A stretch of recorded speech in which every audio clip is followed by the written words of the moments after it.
Alors l'insolence des miracles, chez moi ça vient de l'enfance. Je suis tombé, dans les miracles, si on peut dire comme, Obélix dans la marmite de potions magiques, de manière complètement accidentelle. J'avais un père avocat et une mère horticultrice. C'est très bien parce que ça ces 2 accès de formation.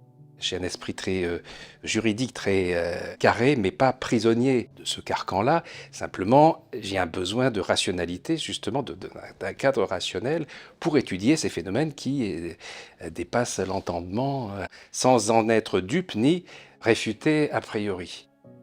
Ce en quoi je m'estime complètement cartésien, au sens parce que les gens souvent emploient cartésien comme synonyme de matérialiste. Bah non, Descartes disait le véritable doute, c'est de douter de tout, y compris du bien fondé de ce doute. Donc c'est vraiment une méthode, le doute, et pas une volonté a priori de démasquer, de démystifier, démythifier. Non, il vaut mieux chercher l'explication rationnelle à un phénomène qui paraît aberrant, et puis si on ne la trouve pas, bah, on va plus loin, on s'interroge et on continue cet examen.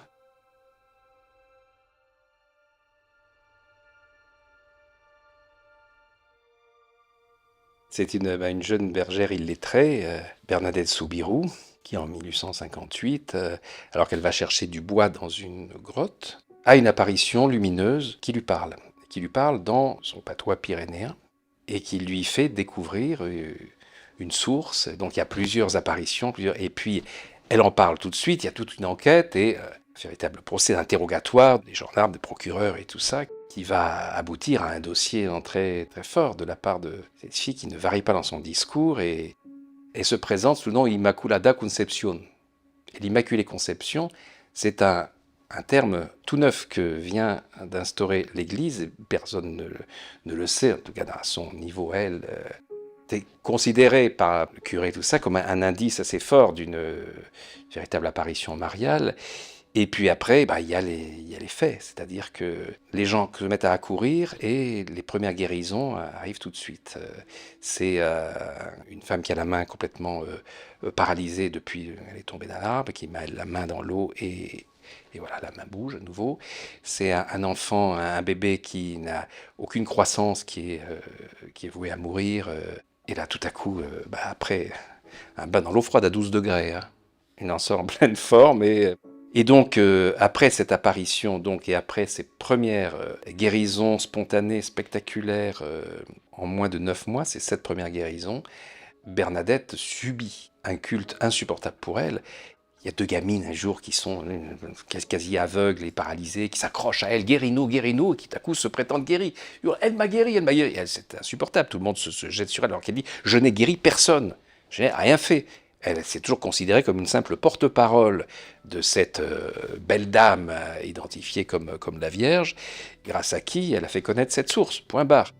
Et donc elle va fuir Lourdes, fuir ce culte qu'on lui voue, pour aller au couvent de Nevers, où elle terminera ses jours. Et le miracle, c'est très embarrassant pour les autorités religieuses. On n'a qu'à voir le chiffre à Lourdes. Plus de 7200 cas de guérison inexplicable authentifiés par la médecine, 70 aujourd'hui homologués par l'Église, qui à l'intérieur de ces 7200 cas va en retoquer évidemment énormément, alors que déjà les conditions pour arriver à ces 7200, elles sont drastiques. C'est-à-dire ça doit être une pathologie qui touche un organe précis, qui n'est pas psychosomatique, pour laquelle il n'y a aucun traitement connu, donc incurable, et la guérison doit être immédiate et définitive avec recul. D'où le fait que la durée moyenne d'une enquête à Lourdes, donc, du Comité médical international de Lourdes, c'est 10 ans. Et donc pour arriver à un chiffre aussi important, il se passe des trucs.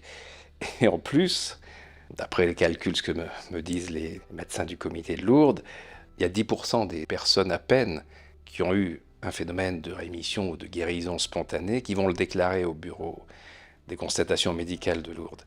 Parce que ils savent aujourd'hui que c'est engager une procédure très contraignante où vous êtes traité très difficilement. Le but est quand même pour être sûr du cas, de vous dissuader d'abord de rétrograder la pathologie en maladie psychosomatique, ce qui fait que tout à coup, au revoir monsieur, au revoir madame, voilà, c'est pas prévu dans les cadres. Et puis après, il faut donc prouver que toutes vos analyses sont vraies, que vous n'avez pas menti. Donc c'est vraiment parfois, et certains miraculés officiels comme Jean-Pierre Belly, Jeanne Freitel, ont dit dans les médias que c'était une véritable torture. Ça s'apparentait parfois à une sorte de garde à vue. On essayait de leur faire dire le contraire de ce qui s'était passé, donc ils se sont rebellés. Et beaucoup ont été retoqués par l'Église aussi parce qu'ils s'étaient rebellés. Mais ces deux cas-là que je viens de citer étaient tellement forts. Jeanne Freitel, reconstruction immédiate d'un intestin, alors que le cancer de l'intestin avait complètement détruit l'intestin, qu'elle est dans le coma. On l'amène à Lourdes dans le coma parce que elle avait demandé à son médecin, et puis elle tombe dans le coma, et le médecin se dit, bon, elle ne sortira jamais du coma, réalisons ce vœu. Et il la met dans un pèlerinage, donc dans le coma, à la seule condition qu'elle voyage en train avec son cercueil. Et là, au moment où à Lourdes, dans le coma, on essaie de lui donner la communion, le prêtre voit du sang noir qui coule de ses lèvres, il écarte un petit peu, il met un fragment d'hostie, et là, elle revient à elle. Et elle dit, j'ai faim. Alors ça, j'ai beaucoup étudié ces phénomènes dans l'insolence des miracles quand je me suis rendu compte qu'il y avait une constante dans toutes ces guérisons. C'est une fringale gigantesque. Comme si toute l'énergie disponible dans le corps avait été mobilisée pour une réparation, parce que ce soit d'origine divine ou non, il se passe quelque chose sur le plan organique, matériel, qui s'apparente parfois aux constructions embryonnaires dans la refabrication immédiate de l'os, des tissus, de l'organe. La réactivation des cellules souches, enfin, on n'arrive pas encore précisément à savoir, il y a des tas d'hypothèses passionnantes. Le docteur Patrick Tellier, qui a été très longtemps président du bureau médical de Lourdes, disait le miracle, pour nous, c'est de la recherche médicale. Étudier le miracle, c'est essayer de comprendre ce qui se passe dans l'organisme, et le rêve serait de pouvoir le reproduire, parce qu'évidemment, tant de gens viennent avec l'espoir d'un miracle et repartent dans le même état, même s'ils ne sont pas forcément spirituellement dans le même état, parce qu'il y a aussi ce climat de ferveur, d'entraide extraordinaire à Lourdes, qui fait que beaucoup de gens, même s'ils n'ont pas eu la guérison physique, repartent avec une forme de guérison morale, psychologique, spirituelle, dont ils témoignent, et qui est une réalité quand on va sur place. Une fois qu'on a franchi, évidemment, tout le décor de bondieuserie made in China, et qu'on plonge au cœur de l'aventure humaine, de tous les bénévoles qui sont là-bas et qui, pour moi, apportent de la même manière que l'eau, que cette charge d'espoir qu'il y a dans l'eau, cette eau de la source qui n'a aucune propriété thérapeutique. Elle est même très curieusement neutre, d'une neutralité qui confine à l'impossible, d'après les experts. Il n'y a rien dedans sur le plan minéral, mais elle est chargée par autre chose. Donc dès qu'une personne se déclare guérie, on passe les examens. Lorsque ça concerne les yeux, des ophtalmos sont là. Et là, c'est arrivé pour Marie Birès, c'est arrivé pour un petit garçon aussi. Cette femme et ce petit enfant vont dire je vois. Sauf qu'à l'examen, non, où le nerf optique est toujours mort, il n'y a pas de possibilité de voir. Et je pense à la réplique du petit garçon à qui l'ophtalmo dit non, c'est pas possible, il ne voit pas. Et le petit garçon qui répond ouais, mais t'as une tache sur ta cravate. L'évidence, et puis il est le journal. Or, quand on examine l'œil, c'est impossible. Et l'œil va redevenir normal peu à peu. Ça va prendre 8 jours, 10 jours, mais la fonction s'est rétablie avant.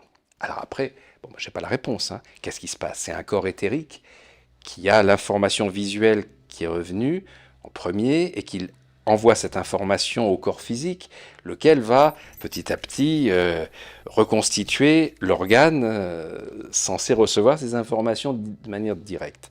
J'ai évidemment pas la réponse, mais on est dans une constatation scientifique indéniable. Et puis il y a ce cas aussi, alors qui n'est pas arrivé à Lourdes, si, qui est arrivé à Lourdes, mais qui a été refusé par Lourdes parce que ça ressemblait trop à ce miracle opéré par l'entremise de Padre Pio. C'est cette petite fille à l'époque, Gemma Di Giorgi, qu'on peut voir aujourd'hui sur Internet, qui est une enfant née sans pupille, donc n'a jamais vu, et au cours d'une messe de Padre Pio, elle est guérie, entre guillemets, au sens tout à coup, elle voit. Sauf que il n'y a toujours pas de pupille, donc comment voit-elle? Et aujourd'hui, cette femme, qui témoigne encore sur le nom, on voit très bien son visage, et quand il arrive la même chose à Lourdes, là tout à coup, et c'est un cas extraordinaire, reconnu par la médecine, mais l'autorité religieuse refuse d'homologuer ce cas comme un miracle.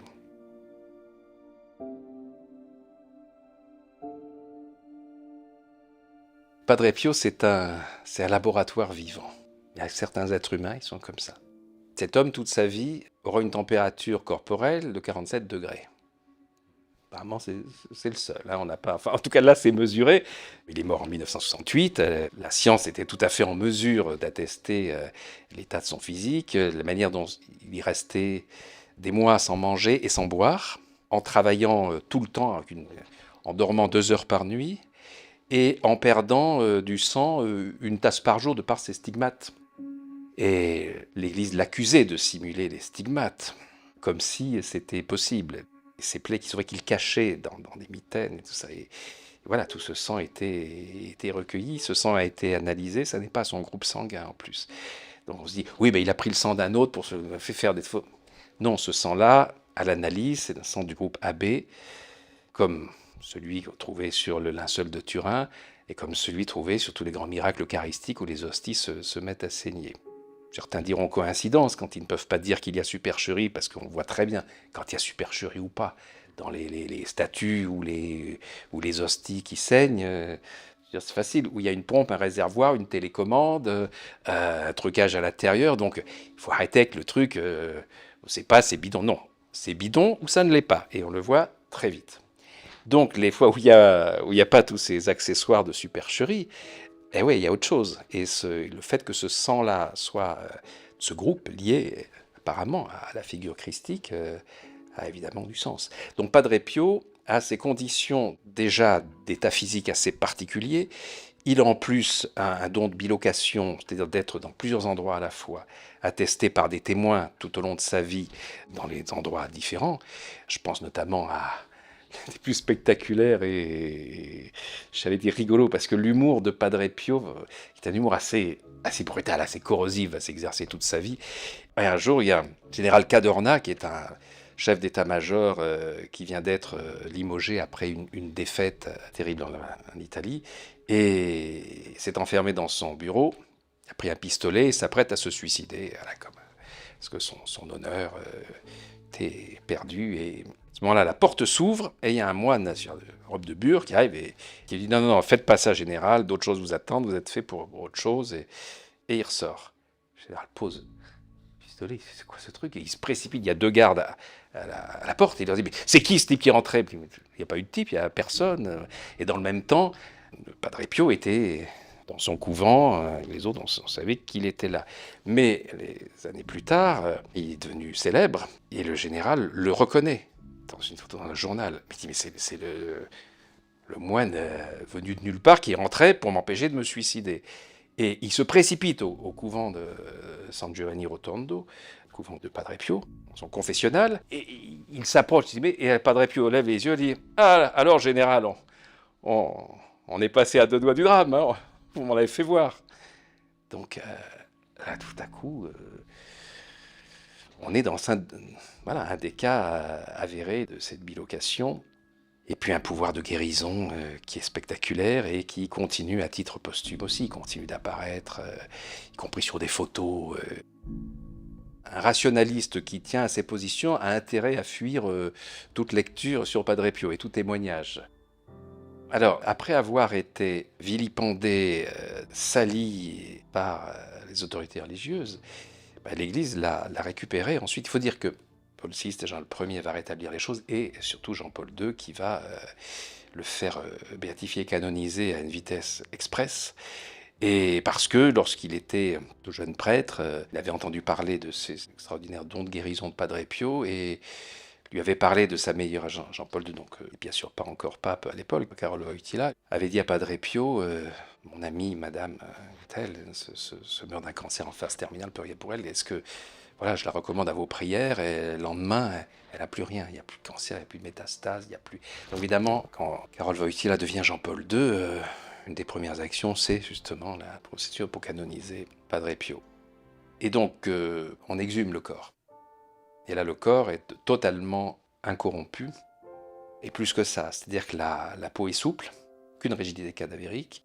Quand on le pique, il saigne. Et là, je cite les médecins légistes qui rajoutent même, et puis ses mains, ses ongles, on dirait qu'ils sortent chez la manucure. Donc on est vraiment, à titre posthume encore, dans une énigme totale du fonctionnement physique de cet homme, lié à son niveau spirituel, semble-t-il.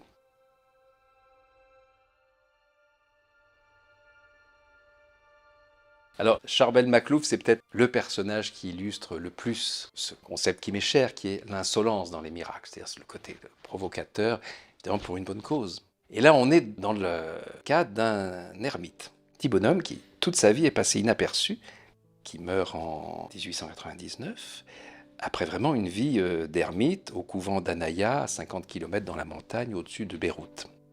Il est inhumé au monastère, comme les autres moines. Et là, des signaux lumineux style gyrophare sont visibles la nuit, à des kilomètres à la ronde. Tout le monde se précipite, et ça vient de la sépulture de Charbel Maclouf. On finit par l'exhumer, quand même, ça fait un peu désordre. Et là, alors qu'il a plu énormément, que le sol est un cloaque, bon, il est parfaitement intact. Et en plus, sa peau suinte un mélange de sang et d'eau et de parfum. Ça sent délicieusement bon.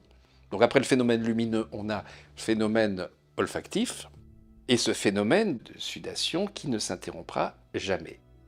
Là, ça commence déjà à poser un petit peu problème, parce que les gens crient au miracle, et à partir de là, donc, on essaie un peu d'escamoter. Donc on change de cercueil, on le met dans un... D'abord, on met son corps, une fois que le soleil est revenu, sur une terrasse pour qu'il sèche, et puis non, il continue à exsuder ce sang, la dose, le parfum. Et il va, pendant 66 ans, en exsuder 72 litres. Et il pesait même pas 60 kilos. Donc déjà, sur le plan physique, c'est impossible. On ne peut pas exsuder plus d'eau qu'il y a dans un corps qui déjà en plus est un corps mort, donc il ne reste plus grand-chose. Et rapidement, les gens quand même ont recueilli ce liquide, et la réputation a grandi.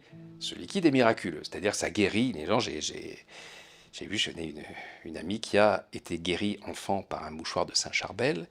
Elle avait gardé ce mouchoir, et lorsqu'elle l'a fait analyser par son mari de l'époque, qui était un biologiste, il y avait du sang, il y avait de l'eau, et puis des substances inconnues, on ne savait pas ce que c'était.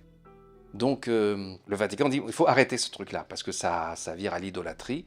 Donc qu'est-ce qu'on fait? On l'exhume, encore une fois, il sera quand même exhumé plus de 30 fois, avec des exhumations qui sont filmées. Et on voit très très bien l'état du corps, on peut les voir sur Internet, il y a des films extraordinaires.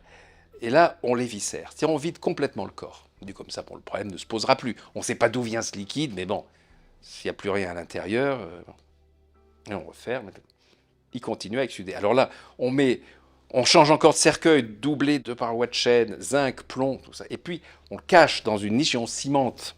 Et puis, 2 jours après, ça suinte dans le mur, quoi. Ça a traversé le chêne, le plomb, le zinc, le mur, et ça continue, et les gens viennent éponger.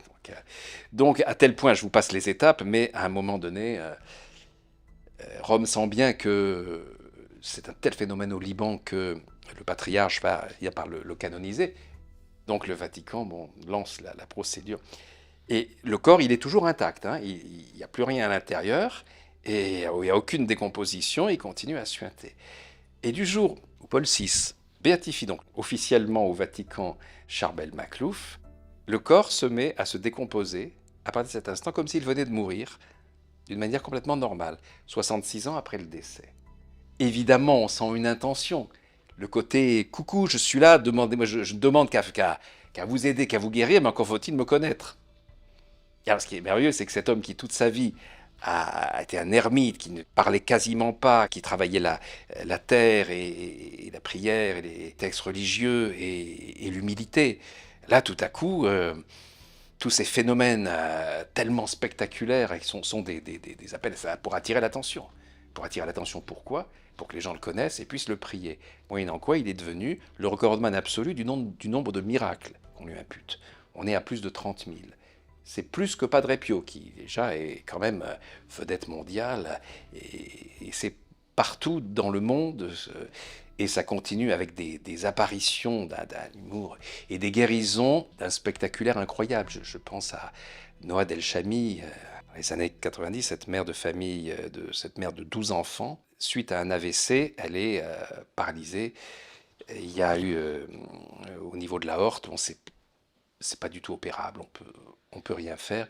Donc elle est condamnée à la paralysie et elle supporte pas. Et elle prie. Donc c'est une Libanaise pour qui Saint Charbel, qui est devenu le saint patron du Liban, est évidemment la référence absolue. Et là, c'est une femme de caractère qui le somme. Voilà, Saint Charbel, je veux dire, ou bien vous me guérissez, ou bien vous me laissez mourir, mais je ne peux pas rester comme ça. Et là, la nuit, elle rêve, elle voit une silhouette lumineuse qui dit « Je suis le père Charbel et je viens t'opérer ».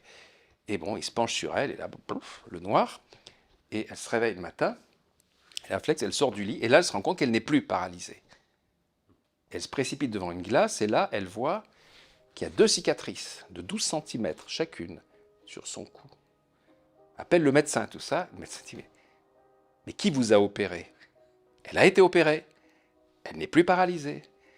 L'opération est analysée comme ce qu'a fait un grand chirurgien de pointe.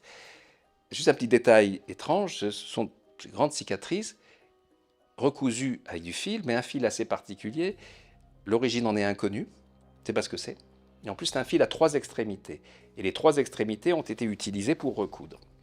Et là, il y a encore cette réaction de Noa El Chami, de cette mère de famille qui m'enchante. C'est qu'elle dit que Saint Charbel revient la voir après. Elle l'engueule, elle lui dit « Mais bon, merci, mais enfin, si vous avez le pouvoir de m'enlever cette paralysie, pourquoi vous m'avez fait des cicatrices aussi vilaines ?» Et il lui répond « Nous sommes à une époque où les gens ont besoin de voir pour croire, donc je t'ai blessé avec l'autorisation de Dieu pour que les gens soient témoins de ce qui est possible. » Et il lui dit maintenant, tu vas aller chaque mois, le 22 de chaque mois, puisque la guérison a lieu le 22, au monastère d'Anaya, donc qui était le couvent de Charbel, pour rendre grâce et pour remercier et pour aider les autres.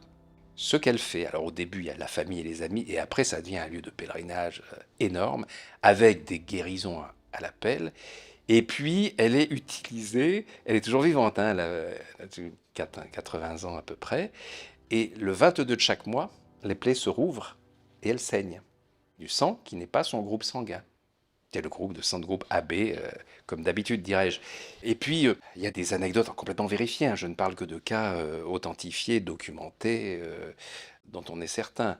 Un jour, une dame qui a un cancer en phase terminale en hôpital voit apparaître Saint Charbel, qui lui dit « Ne t'inquiète pas, je t'envoie Noa El Chami ».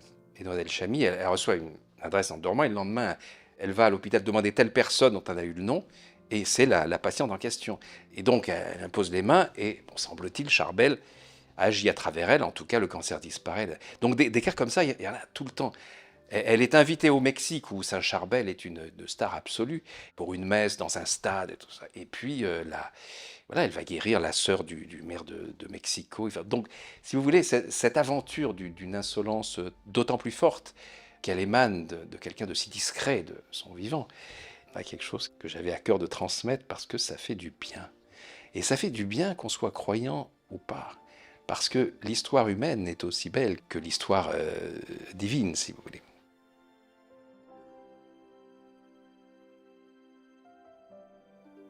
Alors, d'abord, moi, j'ai jamais fait, j'en ferai jamais, de prosélytisme. Je cherche à comprendre, et quand je trouve qu'il y a vraiment quelque chose de passionnant à transmettre, je transmets. Et après, chacun se fait son opinion. D'abord, aujourd'hui, il est simple de vérifier ce que je dis. Il y a des notes partout dans le livre, et on va voir les publications scientifiques, on va voir les vidéos, on va voir... Et on se rend compte que les cas que j'ai retenus, ils sont indéniables sur la manifestation. Après, sur l'interprétation, chacun est libre. Et je me pose constamment la question dans le livre de savoir quel est le... Est-ce que c'est un mécanisme intérieur qui déclenche ça ? Ou est-ce que c'est une volonté divine et en fait, je dirais que ce soit l'une ou l'autre réponse, c'est aussi extraordinaire. Parce que si nous avons ce pouvoir-là... Je prends l'exemple de Zeytoun. Zeytoun, c'est un faubourg du Caire. L'endroit où se sont passés le plus de miracles dans le monde. Les apparitions de la Vierge Marie à Zeytoun, ça dure 3 ans et 50 jours. Et après, ça va recommencer dans d'autres endroits en Égypte. Et qu'est-ce qui se passe? Il y a une espèce d'hologramme, de silhouette de la Vierge Marie au-dessus d'une église copte dans cette banlieue pauvre du Caire. Et le premier qui voit ça, c'est un chauffeur de bus musulman qui voit le soir, la nuit tombante, une silhouette qui oscille au sommet de cette église. Et pour lui, c'est une femme qui va se jeter dans le vide. Et il lève le doigt et dit « Mais faites pas ça, madame !» Et cette image disparaît. Qu'est-ce que c'est que ça? D'autres gens le voient, mais c'est une hallucination. Or, il se trouve que ce doigt qu'il a tendu en direction de cette femme pour empêcher de se suicider, c'est un doigt qui, le lendemain, doit être amputé parce qu'il y a eu un accident, la gangrène s'y est mise et donc il a rendez-vous le lendemain à l'hôpital pour qu'on l'ampute. Et lorsqu'il va à l'hôpital, on enlève donc le gros pansement et elle se dit « Mais c'est quoi ça? Il n'y a plus de gangrène, il n'y a plus rien. » Je répète, le doigt de ce musulman qui voit une femme, il ne se dit pas c'est la Vierge Marie, il se dit c'est une silhouette pénombre comme ça qui veut se jeter. Et à partir de là, pendant 3 ans, il y a des apparitions tout le temps. Des millions de personnes vont le voir. Le général Nasser, à plusieurs reprises président de l'Égypte à l'époque, attestera les apparitions dans le journal. On le filme, on le photographie. Ça n'est pas de l'hallucination collective puisque c'est photographiable, mais pas par tout le monde. C'est-à-dire qu'il y a une quasi-exclusivité pour un photographe qui s'appelle Waghi Mehta. Et là encore, je ne peux pas m'empêcher de prendre ça pour des clins d'œil. Parce que ce photographe est paralysé d'un bras depuis qu'une opération ratée. Et donc, il photographie d'une seule main. Et il entend à la radio que des apparitions de la Vierge sont à Zaïtou. Donc, il se précipite avec sa voiture. Il arrive sur place et là, il voit cette silhouette qui sort de l'église, qui rentre comme ça, qui tourne. Par moments, c'est une toute jeune fille. Par moments, elle devient une vierge à l'enfant. Par moments, il y a toute la Sainte Famille qui apparaît. Il y a des colombes, il y a de lumière. Enfin, c'est vraiment comme... Alors, évidemment, on est en 1968. On se dit, c'est un hologramme. La technique existe. Donc vous pensez bien que les autorités d'un pays musulman comme l'Égypte ne vont pas laisser, à coup, les chrétiens, la Vierge Marie, s'emparer de tout ça sans rien faire. Donc ils vident tout le quartier, ils enlèvent toutes les voitures, ils inspectent partout pour chercher un projecteur à cet hologramme. Ils trouvent rien. Le phénomène continue. Ils coupent le courant dans tout le quartier. Et le phénomène continue. Donc c'est la preuve que ce n'est pas un hologramme, ça ne marche pas sur pile, hein, c'est autre chose. Mais autre chose... Mais quoi? Et dans toutes les foules qui viennent, croyants, non-croyants, musulmans, chrétiens, juifs, tout le monde se précipite. Et là, il y a une épidémie de guérison inexpliquée, qui vont être recensées, étudiées, passées au crible par la faculté de médecine du Caire. On est dans des centaines de cas attestés, quelle que soit encore la religion ou l'absence de religion de la personne. Donc on est sur vraiment un phénomène de foule. Est-ce vraiment un signe divin? Ou est-ce, ça c'est une des hypothèses faites par certains, une projection de l'inconscient ou du conscient collectif? Parce que ces apparitions avaient été annoncées 50 ans plus tôt à un promoteur immobilier qui devait raser le bâtiment pour construire un immeuble. Et tout à coup, cet homme dira « J'ai eu la vision d'une vierge parlante, elle », alors que la séparation de Zaytoun, jamais, ce n'est que de l'image. Il n'y a pas de son, il n'y a pas de prophétie, il n'y a pas de mise en garde, il n'y a pas de demande, rien. Et là, ce promoteur voit, en 1958, cette image qui lui dit « Construis une église dans cet endroit-là et j'y apparaîtrai dans 50 ans. » Donc c'était connu.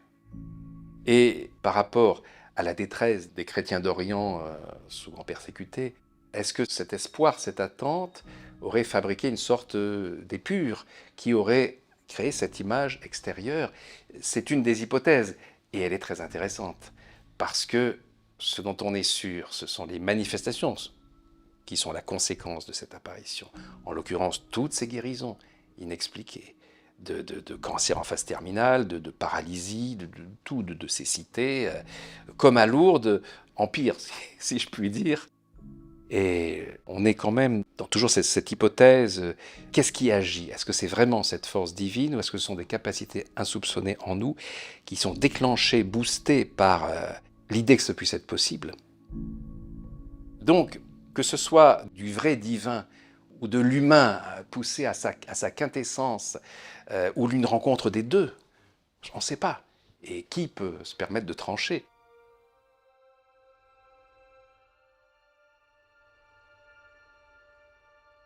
Quand on étudie le linceul de Turin, bon, maintenant on a évacué toutes les débilités c'est un faux du Moyen-Âge, c'est de la peinture, frotté sur un bas-relief. Non, non, c'est à la fois, et ça c'est la science qui parle, c'est à la fois dans ce linceul conservé à Turin, l'empreinte sanguine d'un homme flagellé, crucifié, percé d'un coup de lance et couronné d'épines, et ça, tous les médecins, les hématologues, les chirurgiens ont authentifié cette empreinte sanguine de ce linge.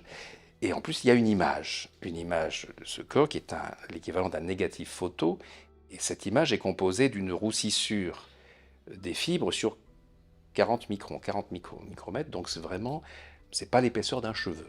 Et c'est en dehors des zones du sang. Et c'est ça qui compose une image correspondant à ce qui a été après l'iconographie du Christ. Sur un linge authentifié comme étant en provenance du 1er siècle de par son type de tissage, de par les techniques employées, et de la région de Jérusalem de par la présence de pollen et de fleurs dont certains sont typiques de la région et d'autres ont disparu vers le 2e, 5e siècle. Ça, c'est les travaux du professeur Avinoam Danin de l'Université hébraïque de Jérusalem. Donc tout concourt à cette authenticité et cette image inexplicable qui ne peut être qu'une chose. Ça, aujourd'hui, la science a résolu le problème. Ça ne peut être que du laser. Alors, j'en dis oui, c'est la preuve que c'est un faux, puisque voilà, à partir de 1930, on pouvait avoir du laser, quoi. On en fait, donc on a substitué lui d'avant et on a fait, ouais. Sauf que cette roussissure des fibres, c'est pas un tracé laser. C'est l'équivalent de pixels, ce sont des points. Donc il aurait fallu des milliards de lasers avec un tir orthogonal pour arriver à ce qui est présent sur ce linceul. Et là, l'explication trouvée, qui, jusqu'à preuve du contraire, est la seule qui tient vraiment compte de toutes ces particularités, c'est le professeur Fritz Albert Popp et le professeur Bischoff qui ont démontré qu'à l'intérieur de nos cellules, de notre ADN, nous avons tous du laser naturel. C'est infinitésimal comme mesure, mais c'est quand même suffisant pour être un marqueur en cancérologie. Et donc, imaginez que tous les noyaux d'ADN du crucifié à l'intérieur de ce linge aient tout à coup déclenché une lumière qui existe, sauf qu'elle est multipliée par je sais combien de fois, de millions, pour arriver à cet effet-là. Donc l'image s'est imprimée à un moment où le corps avait disparu, parce que c'est à plat, et il n'y a aucun arrachement des fibres de lin ni des caillots de sang. Or, l'analyse dit que le corps a séjourné 30 heures dans ce linceul, il n'y a aucune trace de décomposition, tout ça. Donc on est vraiment devant une énigme. C'est un indice très fort de dématérialisation d'un corps et laissant à la fois l'empreinte sanguine et cette image qui, là encore, ne peut être provoquée que par du laser. Et il y a un endroit dans le corps où il y a du laser naturel, c'est dans les noyaux d'ADN, et d'où ces millions de points qui sont apparus.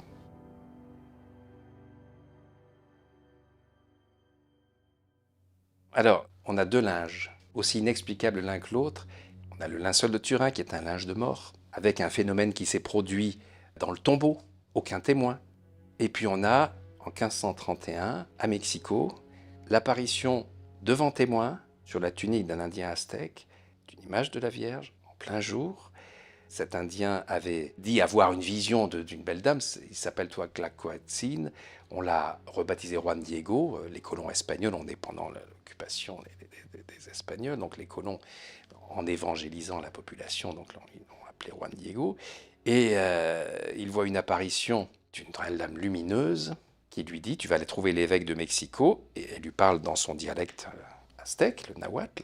« Tu vas trouver l'évêque de Mexico, lui demander de me construire une chapelle sur la colline de Tepeyac. » Alors il lui répond que madame, c'est gentil, mais moi je suis rien, je suis un Indien de la dernière caste, on me laissera jamais entrer, trouvez quelqu'un de plus digne pour aller porter votre message.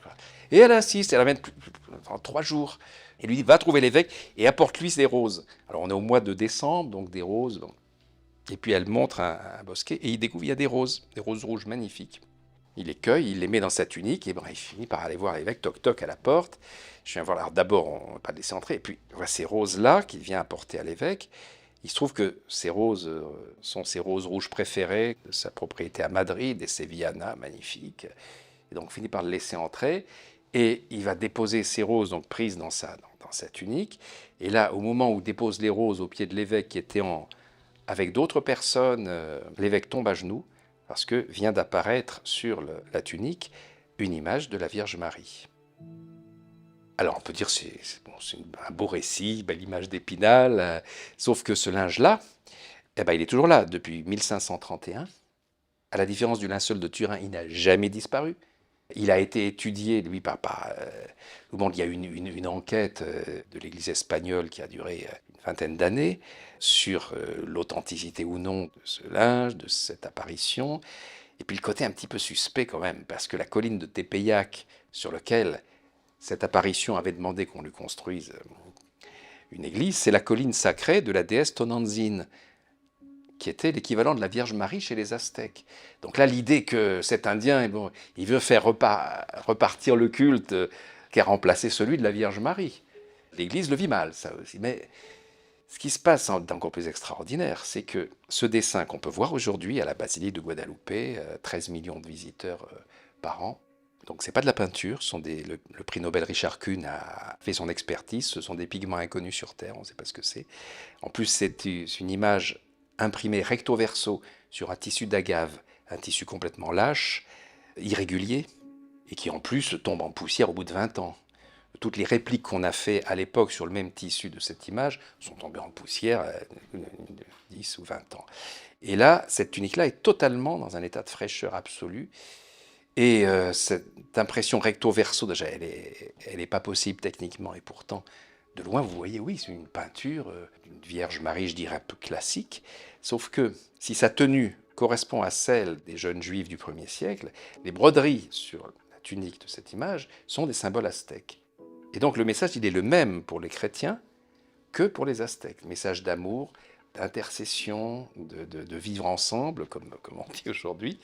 D'ailleurs, le fait que la Vierge ait choisi d'apparaître et de donner cette pièce à conviction à un Indien aztèque fait que quelques années plus tard, le pape Paul III va prendre une bulle qui décrète que les Indiens mexicains ont une âme.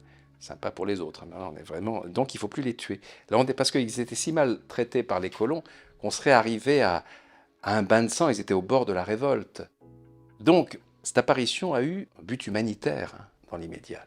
Et puis, pour les siècles futurs, cette image était destinée à la science. C'est la science qui, lorsqu'on a inventé les instruments permettant ces découvertes, se sont rendus compte que, en examinant avec l'ophtalmoscope ces yeux peints, entre guillemets, par de la non-peinture, se comportaient exactement comme des yeux vivants. Des centaines d'experts, et en plus, des gens qui voulaient prouver que c'était faux, se sont succédés. Il n'y a pas eu un scientifique qui a dit non, c'est fait de la main d'homme, c'est une explication. Chaque fois qu'on creuse, on trouve un truc incroyable. On a découvert ensuite, lors d'examens plus poussés, des reflets, dans les 3 séries de reflets. Apparemment, les témoins de l'apparition. C'est-à-dire là, quand je vous regarde, si on met l'ophtalmoscope dans mon œil, on va voir, selon la loi de Purkinje-Samson, une loi d'optique, il va y avoir votre reflet 3 fois dans les différentes zones de la cornée, le cristallin, etc. Une fois à l'endroit, une fois à l'envers, une fois à l'endroit. Et donc c'est ça que les appareils détectent dans l'œil peint, entre guillemets, de cette image. Et la NASA, les spécialistes de la NASA vont agrandir tout ça avec les techniques employées pour le traitement des photos de satellites. Et rapprocher les visages obtenus des peintures de l'époque représentant l'évêque de Mexico, les témoins et tout ça. Donc on arrive à des vraies ressemblances, à un indice que, en fait, cet œil-là a capté les reflets de ce que voyait l'image. Sauf que il semble qu'il y ait aussi Juan Diego dans ces reflets. Juan Diego, il porte seulement de la tunique sur laquelle s'est imprimée cette image avec ces phénomènes dans l'œil. Ce qui sous-entendrait qu'on aurait le point de vue, disons, d'une apparition extérieure, contemplant l'apparition de l'image sur la tunique de Juan Diego, puisque Juan Diego se trouve lui-même dans ses yeux. Donc on est devant un casse-tête qui rend fou les scientifiques. Et moi, ce qui m'enchante, c'est qu'à mesure que les scientifiques s'enflamment, s'emballent là-dessus, il y a le recteur de la basilique de Guadalupe, Monseigneur von der Schulenburg, recteur pendant plus de 30 ans, qui lui ne croit absolument pas au miracle. C'est le seul à décréter que c'est une peinture. Il va faire venir justement les spécialistes agnostiques du monde entier pour prouver que c'est de la peinture. Eh ben non, ça marche pas. Pour prouver que dans l'œil, c'est aussi un effet spécial de peinture, ça marche pas. Et puis arrive le professeur Juan Homero Illescas, qui est un grand spécialiste d'astronomie. C'est un scientifique extraordinaire que j'ai eu la chance de connaître, et qui, lui, va découvrir que la disposition des étoiles, qui paraît simplement décorative sur le manteau de l'image de la Vierge, correspondent en fait à la position exacte des constellations dans le ciel au-dessus de Mexico, au jour et à l'heure de l'apparition en public. Donc on est devant une projection directe, pas avec effet d'anamorphose du ciel sur ce tissu. Donc on est là encore, c'est la science qui permet ça, mais la science du XXe siècle. Donc on avait un objet dormant. Enfin dormant pas vraiment, parce qu'il a continué tous ces temps-là à obtenir des guérisons miraculeuses, de par l'état dans lequel étaient les gens qui venaient le prier. Voilà, après on en revient sur les interprétations que l'on veut, mais c'était un objet dormant sur le plan scientifique par rapport aux renseignements qu'il avait donnés. Et voilà, à chaque fois que les instruments se penchent dessus, on découvre des choses extraordinaires.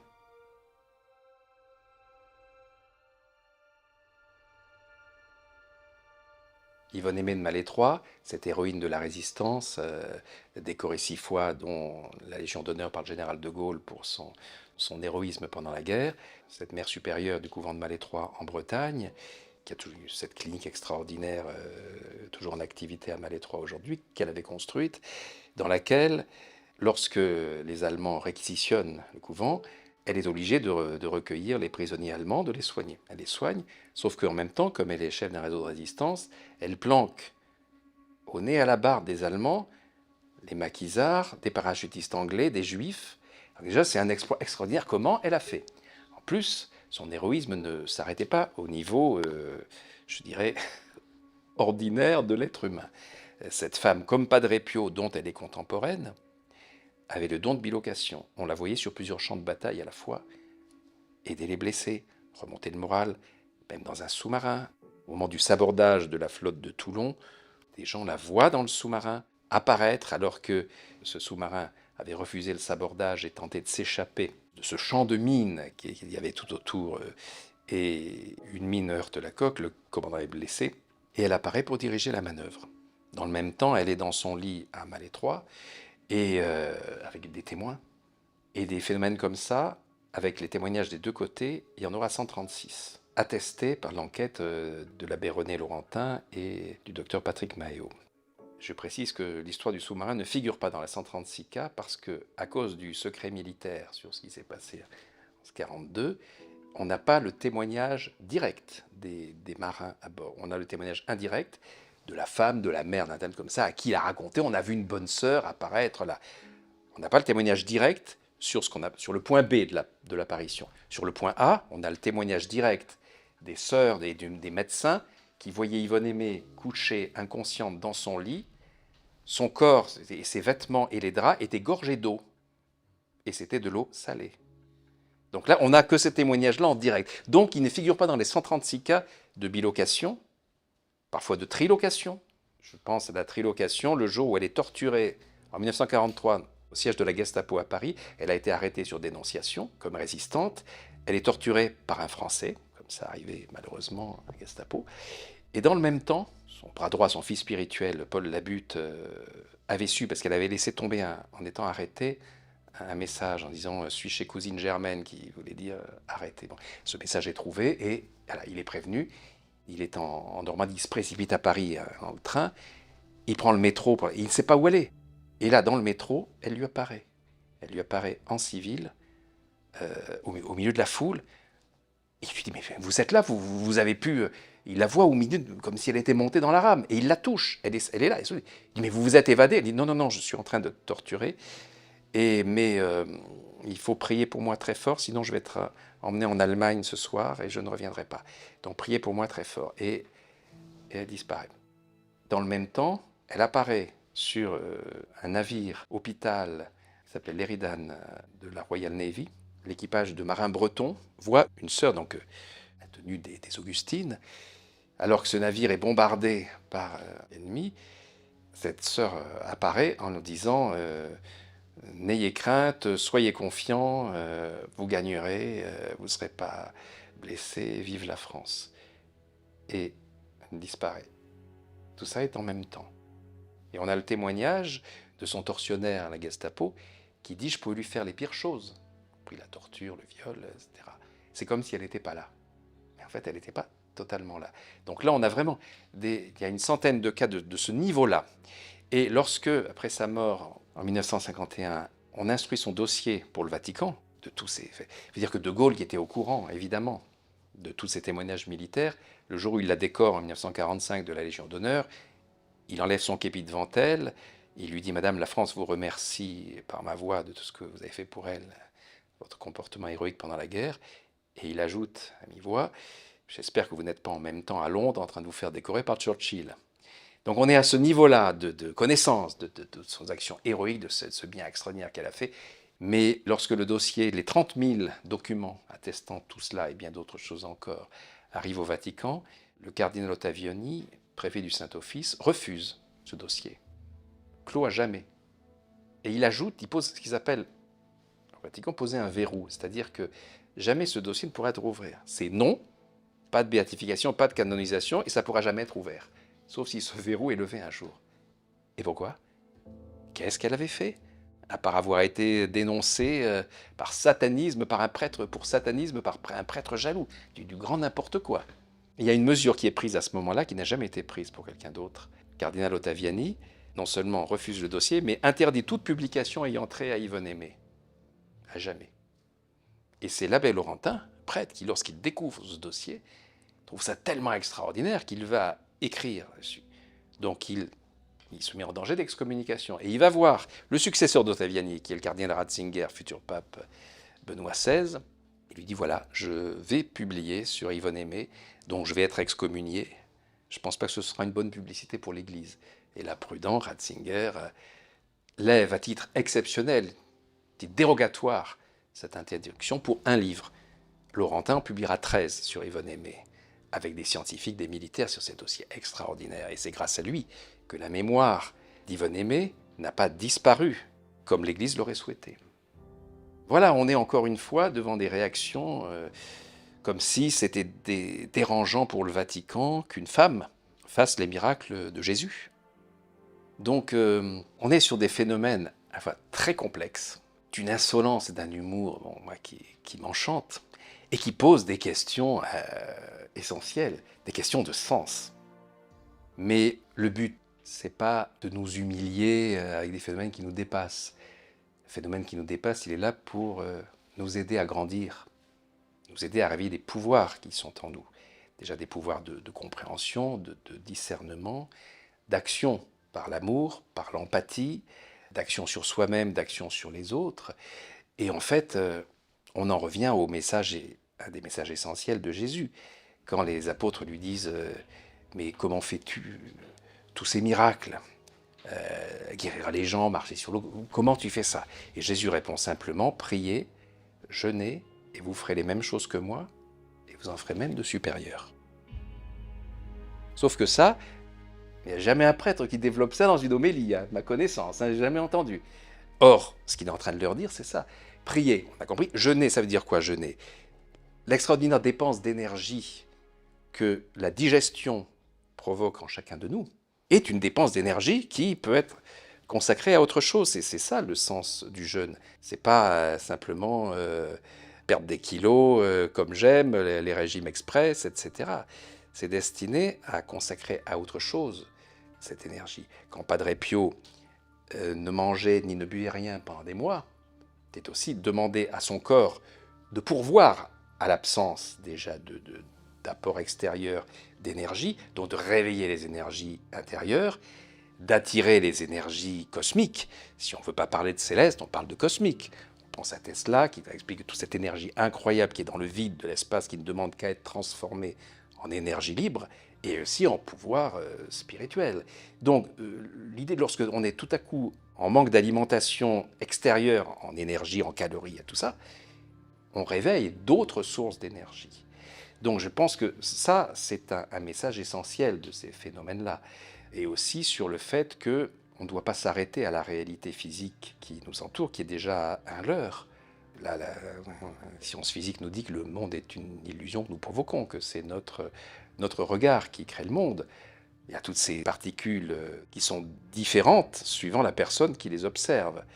Dans le même temps, ces particules, l'intrication des particules mises en évidence par un aspect, c'est-à-dire deux particules qui ont été mises en relation à un moment donné, elles peuvent être éloignées de millions de milliers de kilomètres. Si on fait une observation sur l'une, on agit sur l'une, l'autre a exactement, c'est comme si on agissait sur elle. Donc tout ça raconte un peu la même histoire. Et ce qui est passionnant pour moi, c'est de montrer que la science est aujourd'hui plus outillée pour comprendre des phénomènes miraculeux que les autorités religieuses qui s'en méfient parce que un miracle peut être aussi simplement un phénomène paranormal, voire un simulacre en provenance du diable pour ridiculiser la religion. Donc c'est des choses qui peuvent arriver. Hein. Donc la prudence de l'Église, c'est dans ses gènes et elle a raison.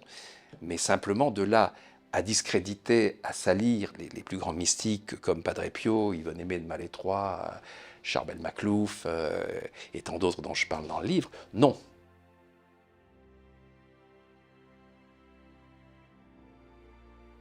Oui, je connais des gens qui ont bénéficié de miracles, enfin de guérisons inexpliquées, puisque c'est le terme qu'emploie la médecine, et en même temps suite à une apparition qui leur a demandé maintenant tu vas aider les autres. Et des aides sur les autres, oui, j'ai été témoin personnellement de phénomènes qui se produisent aujourd'hui encore. Non, c'est pas de l'histoire ancienne, les miracles, contrairement à ce qu'on a tendance à croire. C'est des choses qui continuent. Regardez Carlo Acutis, sur le point d'être canonisé après avoir été béatifié par le pape François en 2022. Ce gamin aura 15 ans, ce surdoué de l'informatique, qui crée le plus grand musée des miracles eucharistiques, plus de 140 cas sur lesquels il a étudié, mais comme un spécialiste qui a mis toute sa vie au service, ce gamin qui vit en accéléré et qui dit l'Eucharistie, c'est mon autoroute au paradis. Et il va mourir d'un cancer du sang, une leucémie foudroyante, le jour même où on va inaugurer son musée à Rome. Et dans les miracles eucharistiques, il parle notamment de celui dont a été témoin le futur pape François à Buenos Aires, cette hostie qui se change en morceaux de chair et que la médecine légale va analyser à la demande du futur pape François et qui correspond à un fragment de cœur de quelqu'un qui apparemment a été torturé et à qui on a arraché le cœur il y a moins de 20 minutes, vu que toutes les propriétés physico-chimiques sont intactes et qu'il y a des globules blancs dans une quantité hallucinante qui pour un stress absolu. Et Carlo Acutis parle de tout ça, et puis chambre même futur pape François en disant pourquoi est-ce que, alors que c'est lui qui a diligenté ces enquêtes médico-légales qui ont prouvé la réalité du phénomène et ce côté absolument impossible, les plus grands laboratoires de médecine légale du monde, l'université, a pris les trois, et les trois ont arrivé à la même conclusion. Et en plus, c'est du sang du groupe AB, comme le linceul de Turin, on est devant le même sang, le même ADN que sur les reliques de la Passion. Donc on est vraiment devant un phénomène matériel, absolument inexplicable, et sur lequel François n'a jamais fait de communication.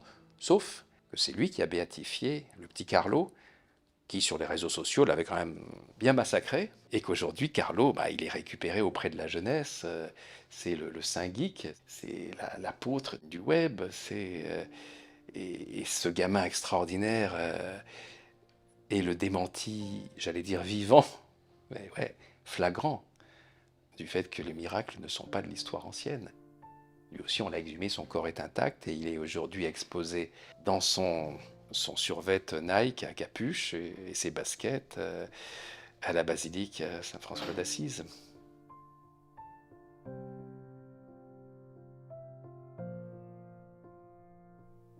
Je me suis toujours méfié, repérer des indices d'événements qui auraient pu se passer. Je pense notamment à ce texte qui parle de cette ville par rapport au pont, je ne l'ai plus en tête, hein, le quatrain, mais où un pape serait assassiné.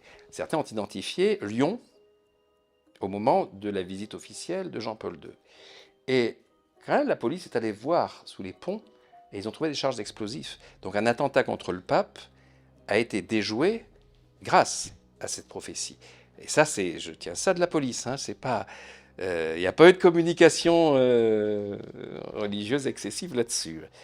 Voilà, c'est pour vous dire, vous avez envie de ce scénario-là? Non? Eh ben, vous pouvez le changer. C'est présent dans le code secret de la Bible, hein.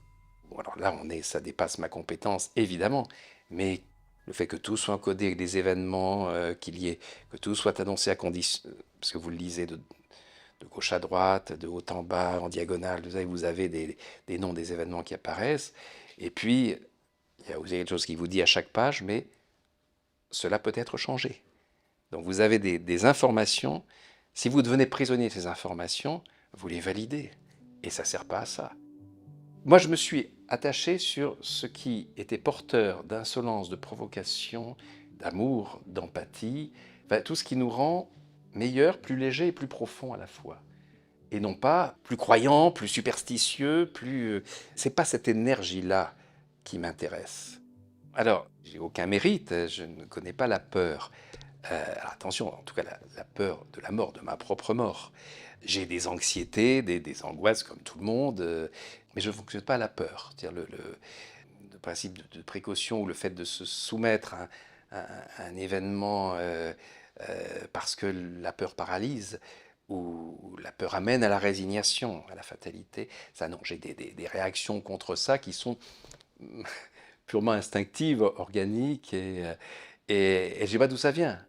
Alors, certaines personnes m'ont laissé entendre que ça pouvait venir de ce qui m'est arrivé à la naissance. C'est-à-dire que j'ai été étranglé par mon cordon, j'ai poussé mon cri, et puis après, étranglé par le cordon, et mon cœur s'est arrêté. Donc, massage cardiaque, et on a fini par me réanimer. Mais ça, je l'ai su que très récemment, parce que ma mère ne m'en avait jamais parlé. Et c'est un ami informaticien, qui a Alain Mamoumani, qui est quelqu'un à la fois très rationnel, mais né dans le désert, à la fois quelqu'un de très spirituel et très rationnel, qui capte les choses, qui capte ce que lui disent les organes des gens qu'il a près de lui. Et un jour, il me dit, après bien d'autres, quand j'ai publié La vie interdite, où je racontais l'histoire d'un quincaillier d'Aix-les-Bains qui meurt à la première phrase et qui raconte tout ce qui lui passe après, tout ce qui lui arrive, tous les étapes par lesquels il passe. Dès la première séance de dédicace, j'ai quelqu'un qui vient me dire, j'ai lu votre livre, ça vous est arrivé quand? Je lui dis quoi? Eh ben la NDE, quoi, l'EMI, l'expérience aux frontières de la mort, comme on dit. Ben, je dis, ben, jamais. J'ai jamais été dans le coma, j'ai jamais... Bon. Et plein d'autres gens me disent ça, là. Je dis, écoutez, ben, ça ne me gênerait pas d'en parler. Mais je vous dis non, c'est du travail de l'imaginaire. Et arrive un jour cette rencontre avec Mamoumani qui, à brûle-pourpoint, me dit, ah, ben, toi, tu as fait une expérience frontière de la mort. Je dis, mais non, écoute, tu vas pas t'y mettre toi aussi.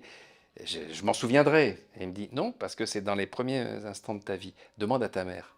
Bah, j'appelle ma mère, qui m'avait raconté 12 000 fois l'accouchement, mais de son point de vue à elle, ça a duré 30 heures. Je voulais pas sortir, j'étais trop gros, après terme et tout. Bon, elle a failli mourir plusieurs fois. Bon, mais je lui dis, oui, mais moi, puisqu'il m'est arrivé quelque chose. Et là, elle me dit ça. Et c'était quelques années avant de mourir elle-même. Et donc, oui, j'ai eu, en tout cas, je suis parti, on m'a ramené. Mais évidemment, le cerveau, il n'a pas de structure de souvenir à l'époque. Donc, j'en ai peut-être le profil, comme disaient les gens qui ont vu cette expérience. C'est-à-dire, j'ai jamais eu peur de la mort. J'ai toujours su ce que je voulais faire sur Terre et j'ai commencé très tôt. Et j'ai une empathie maladive, si bien avec les humains que les animaux, que les végétaux. Donc, oui, j'ai en effet le profil des gens qui reviennent de cette expérience. Mais pour moi, quand j'en parlais, c'était juste le travail de l'imaginaire. Alors, c'est peut-être quand même le travail de l'imaginaire, mais que quelque chose d'un souvenir non localisé dans mon cerveau me parle peut-être aussi. J'en sais rien. J'ai pas besoin de savoir, comme j'ai pas besoin de convaincre. J'ai juste besoin de témoigner de ce qui me tient à cœur, surtout quand j'ai l'impression que ça ne peut faire que du bien aux gens.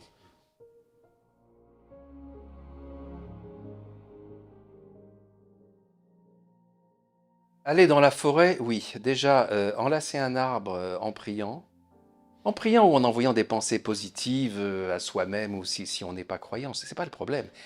Vous avez des dizaines et des dizaines d'études en milieu hospitalier qui prouvent d'une part l'efficacité des groupes de prière à distance, mais aussi des groupes de gens qui sont des incroyants et qui envoient de la pensée positive, de la bienveillance sur des numéros de lit. Alors, tu te concentres sur le 112, sur le 99, ils ne savent pas qu'il y a dedans, Ils ne savent pas de quoi la personne souffre. Ils envoient des prières, s'ils sont croyants, ou des bonnes intentions, de la bienveillance, des pensées positives, s'ils ne le sont pas. Et on observe déjà une amélioration de l'état de santé de la personne, dans un pourcentage très important, et une égalité de résultats entre les groupes de prières de croyants et les groupes de non-croyants. Donc c'est l'intention qui compte. C'est simplement cette chose toute bête qui s'appelle la force d'empathie, la force d'amour, l'intention bienveillante. Et ça, vraiment, c'est une chose que je n'arrête pas de répéter, et je sais que beaucoup de médecins me remercient de le faire, parce que on n'est pas dans un problème uniquement de foi religieuse. On est dans cette action de la pensée sur la matière et sur autrui dont il serait peut-être criminel de se priver. Dans le doute, faisons-le. Je veux dire, c'est pas... Je pense quelqu'un de dépressif, de complètement cassé par l'info âgée continue et le spectacle du monde. C'est vrai qu'il n'y a, pas de quoi se réjouir de cette barbarie galopante sur laquelle on nous met le nez constamment. C'est ça aussi, alors que des choses merveilleuses se passent par ailleurs. Mais ça, on n'en parle pas, parce qu'il faut faire peur aux gens constamment, éviter qu'ils se révoltent ou qu'ils aient encore l'énergie de penser à le faire. Donc voilà, faire ce qui se fait au Japon, les bains de forêt, qui sont remboursés par la sécu japonaise. Hein. C'est-à-dire qu'ils sont, et c'est pas de la vision de bisounours. Vous avez les terpènes, vous allez composer en volatiles organiques qui, évidemment, vous font du bien par l'inhalation, par le contact, vous avez l'immersion dans les chants d'oiseaux. Il est prouvé scientifiquement que les chants d'oiseaux, c'est pas uniquement pour attirer la femelle pour la reproduction ou pour marquer le territoire. C'est pour entrer en résonance avec le monde végétal. Là où on a mis dans des forêts où les oiseaux avaient disparu, on observait, à cause des pesticides et autres, on a observé un mauvais état de la forêt. Et on a mis des enceintes avec des chants d'oiseaux. Aussitôt, la forêt s'est régénérée. Donc là, on est devant des certitudes qui font que, en revanche, vous mettez dans les enceintes, vous diffusez un bruit d'autoroute, les arbres, bon. Donc tout est interconnecté. Et nous sommes aussi interconnectés avec ce que nous appelons prétentieusement l'environnement, comme s'il y avait l'être humain et puis un décor de théâtre autour. Ben non, c'est pas comme ça que ça se joue. Et en tout cas, plus on réveille cette empathie et ces échanges, et plus ça marche. Et en étudiant justement, en étudiant le comportement des végétaux comme celui des animaux, ou simplement en immersion, en se laissant gagner par ces énergies-là, oui, on va mieux. Et là, c'est pas un vœu pieux, c'est une constatation. Donc, la chose essentielle pour moi à transmettre sont des vitamines et de la défense immunitaire face à tout ce qui concourt à nous casser psychologiquement, physiquement, à travers ce qu'on mange, ce qu'on entend, ce qu'on voit, ce qu'on respire. Si on ne provoque pas ces défenses immunitaires, qui sont des choses simples, qui sont la confiance, pas l'optimisme, parce que optimisme ou pessimisme, c'est deux hémiplégies, quoi. Puis ça, un optimisme béat vous condamne à la désillusion, et un pessimisme définitif vous condamne à la dépression sans fond. Donc, quel intérêt? Il faut être lucide et confiant. C'est mon seul conseil. Lucide, très souvent le monde est encore pire et les êtres humains encore pire que ce qu'on vous dit, ce qu'on vous montre, mais il y a déjà toujours une possibilité de rédemption. Et puis c'est toujours contrebalancé par des gens extraordinaires, malheureusement étouffés par le désintérêt qu'ils suscitent, parce que c'est pas des héros de faits divers, des criminels et tout ça, voilà. Donc le rapport avec la nature, je veux dire, c'est pas de l'écologisme béat, hein, c'est simplement se mettre en contact avec ceux dont nous provenons. Et lorsque vous avez ces travaux extraordinaires de Cliff Baxter, qui prouvent que la communication télépathique, entre guillemets, entre les plantes et nous, c'est au niveau bactérien de nos bactéries communes que ça agit. Vous avez une plante, on est sous électrode, et vous dites, tiens, pour mesurer ses réactions de stress ou de contentement, quand on l'arrose ou quand on griffe ses feuilles ou on brûle ses feuilles, c'est mesurable sur des graphes avec des électrodes, voilà, l'équivalent d'un électroencéphalogramme. Vous avez un tracé, vous voyez les pics, et puis les tracés plats. Et tout à coup, ce chercheur dit, tiens, c'est pas assez fort, tremper dans une tasse de café bouillant la feuille, ouais, j'ai une réaction, mais pas terrible. Non, je vais aller prendre un briquet et je vais mettre le feu à une feuille. Et à ce moment-là, il y a un pic gigantesque sur l'écran. L'intention. Comment la plante a capté ça? Enfin, je ne veux pas des travaux de Cliff Baxter dont je parlais dans d'autres ouvrages, mais ça me fascine. C'est la preuve scientifique de l'interconnexion, ne serait-ce qu'au niveau mental, enfin, dirons pas mental pour la plante, mais sur la captation de l'information, la réaction qu'elle provoque. Donc, comment rester déprimé quand on rend compte que la vie fonctionne? Alors après, le refus de l'assassinat des végétaux, les animaux auxquels on assiste aujourd'hui, la disparition des espèces, et ouais, si un jour il ne reste plus que l'homme, vu l'état dans lequel il est, c'est pas terrible pour l'évolution, quoi. Donc, la dépression est un état terrible parce que la vraie dépression, on ne peut rien faire de l'extérieur. Même les psys, même tout ça, ils vous le diront eux-mêmes, parce que c'est un excès de lucidité. Et qu'ils sentent très bien que on ne va pas se raconter d'histoire, les enfants, stop. Ça vaut pas le coup, c'est foutu, c'est plié. Donc, en revanche, un animal, un végétal, peut provoquer des réactions complètement inattendues, ou un être humain qui vient vous demander l'impossible, à un moment où vous ne croyez plus en rien, et qui vous apporte la preuve que vous pouvez faire quelque chose, alors que vous pensez que c'est plié, et que vous valez le coup de vivre, parce que vous pouvez avoir cet effet sur le monde extérieur, par l'intention, par la volonté, par la visualisation, par l'imagination. Donc ça, et là je parle par expérience, j'ai vu des gens sortir comme ça de la dépression, j'ai pu à mon petit niveau les aider, parce que j'écris ou parce que je dis ou quand je me déplace. Et ça, c'est pour moi la plus grande des gratifications, évidemment bien au-delà des prix littéraires et des succès en librairie.